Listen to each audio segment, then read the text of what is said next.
Let's move on to our next segment.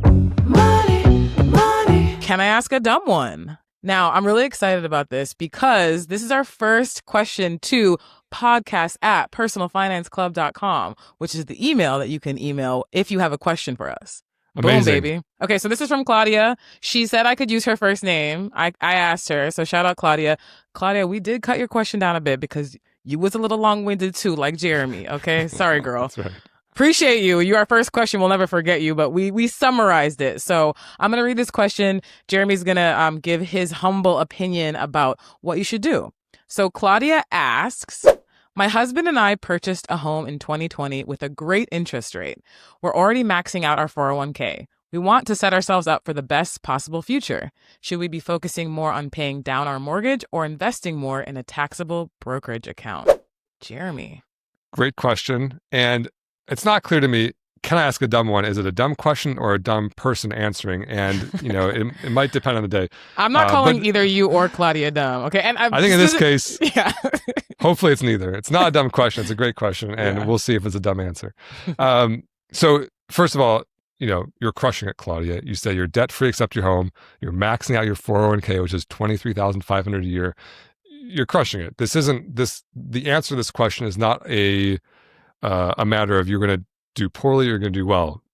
You're doing well, no matter what you do with the answer to this question. And so that's the first thing. Way to go. And as a lesson to anyone listening, if you can get yourself here where Claudia is, paid off all your debt, maxing out your 401k, own a home, that's totally winning with money. So way to go. That said, you're choosing between two good options. With this excess money you have from your income, are you going to put that money by paying down your mortgage more quickly or investing more money outside of your 401k in what's called a brokerage account, in a taxable brokerage account? She also said she purchased a home in 2020, which means she's at a historically low interest rate. Her interest rate's probably around 3%.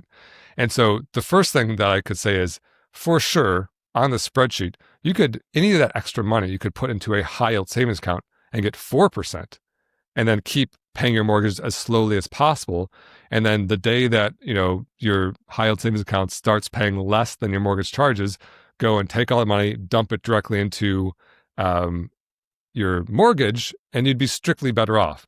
And so, strictly by the math, letter of the law, there's no real reason to pay off a mortgage more quickly when the interest rates are higher.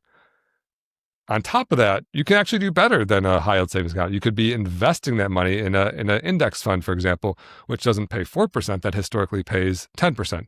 The problem with your 10% is it's not guaranteed. Your 4%, it's guaranteed until they change the rate. With the 10%, the market could drop tomorrow and you won't get 10%. You could get negative 10%. And so that's kind of like a range of options. What you do kind of depends on your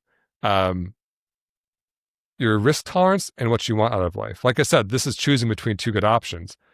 If you say, hey, I'm comfortable with the debt, I don't care about making this mortgage payment, I'm looking for a chance at a bigger, long-term outcome, I'm just going the index fund route. I'm going to just dump all this extra money into investments, and I'm going to accept the fact that maybe the market's going to crash temporarily at some point, and I will have to look at myself in the mirror and say, oh man, I could have paid off this mortgage, but instead I still have the debt and this money has gone down by half. But maybe that's still the option you want. Or maybe you want to do that like savings account arbitrage thing I mentioned, where you basically just save it all up until the moment that the rate inversion is no longer true, and then pay it all off in one chunk. Or, and this is not a crazy option, Claudia, you could just ignore all that fancy schmancy mumbo jumbo about this greater long-term return and pay off your stupid mortgage, even though it's at 3%. Because you know what? If you have a paid for home and that first month comes where you don't make a mortgage payment, that's pretty sweet. And let's say your mortgage payment's $3,000 a month. If suddenly you don't have a $3,000 a month mortgage payment anymore and you have $3,000 a month of free cash plus all the excess that you're paying off on it, which is maybe another $1,000 or $2,000 or $3,000, and you just had $5,000 of bonus money, what would that mean for your life? That could mean a fantastic vacation every single month. Yeah, it could mean the sound of that. Yeah, it could mean new cars. It could mean sleeping like an absolute baby because you have no debt owed to anyone.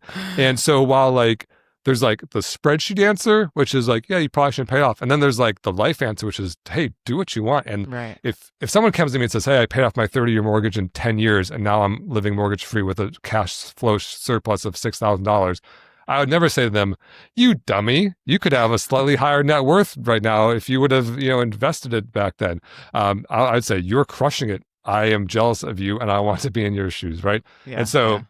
that's the answer. There's no correct answer. It's a personal answer, and I absolutely give you permission to pay off that low interest rate mortgage if you want to, and I also give you permission to take the more like risky, ambitious route of investing it too if you want. There ain't nothing wrong at all about having a few $100,000 in a taxable brokerage account because you can take that out and spend it on whatever you want one day. I love it. Love two good options. And I love this because these are the kind of questions that you get in your inbox all the time. And also when you do office hours. So it's cool to be able to have a platform now to talk about. I'm sure a lot of people have this question. It's a good problem to have, but it's Yeah. something that people don't really know what to do. So And awesome. in longer form, I like people ask me this over DM, and I like sometimes I try to scroll out an answer in a DM, but it involves some context and me screaming into a Hmm. microphone for a few minutes to really instill the options you have before you. You love yelling into a microphone. All right. Thank you so much, Claudia. I'm so happy that we got to answer your question on the air.